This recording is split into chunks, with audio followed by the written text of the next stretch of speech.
What if I told you that the odds of you existing exactly as you are so statistically impossible that mathematicians call it effectively zero? Yet here you are. Let me show you the math that should change how you see your bad Monday. To be born, you needed 2 parents, 4 grandparents, 8 great-grandparents, 16 second great-grandparents. Going back just 12 generations, roughly 400 years, you needed exactly 4,094 specific people to meet, fall in love, and have children. But that's just where it gets interesting. Each of those 4,094 ancestors had to survive childhood diseases that killed 30–50% of children, avoid famine, war, and plague, live long enough to reproduce, meet their specific partner, often in a village of at least 100 people, successfully have children who survived. The odds of any chain breaking, astronomically high. But wait, it gets crazier. That's just 400 years. Go back 10,000 years, agriculture's birth, and you'd need to trace back through hundreds of thousands of direct ancestors.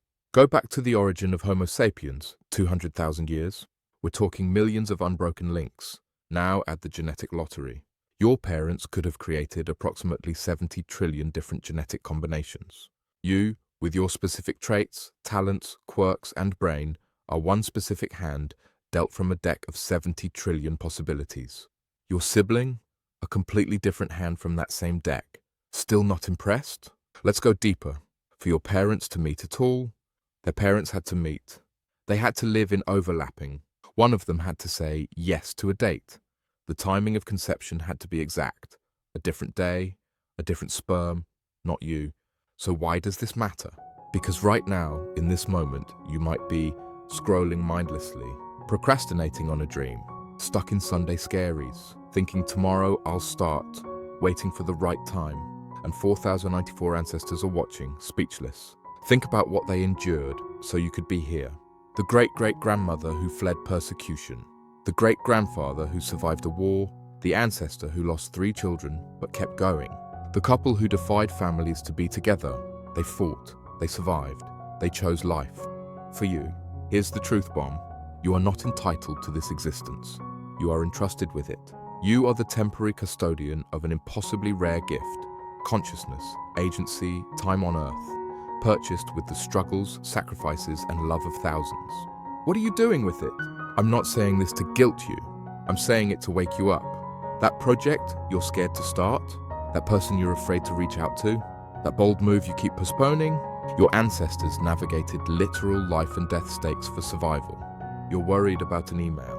The mathematician Ali bin Azir puts it this way: the odds of you existing are basically zero, so for all practical purposes, you are a miracle. Not metaphorically, literally. The universe bent probability into a pretzel just so you could read this sentence. So here's what this new lens demands. Stop treating your existence as mundane. Stop wasting your one wild and precious life on autopilot. Stop shrinking to make others comfortable. Stop waiting for permission to live fully. You are the payload of a 200,000-year mission. Act like it. Next time you're having a rough day, try this mental exercise. Close your eyes. Imagine the unbroken chain of ancestors standing behind you. Farmers, warriors, mothers, dreamers. Each one who survived just enough to pass the torch. Now imagine telling them you didn't try because you were scared. This isn't about pressure. It's about perspective. You are not here by accident. You are not a cosmic fluke. You are the answer to thousands of whispered prayers for a better life for my children. The better life is yours. Now, what are you going to do with it? Here's my challenge to you this week. Pick one thing you've been putting off, something that matters, something that scares you a little, and do it. Not for you, for the 4,094 people who made you possible. Make the chain mean something, because here's the final truth. One day, you might be someone's ancestor.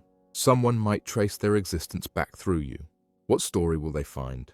They played it safe? Or they lived like they understood the gift? The chain continues. Make your link count.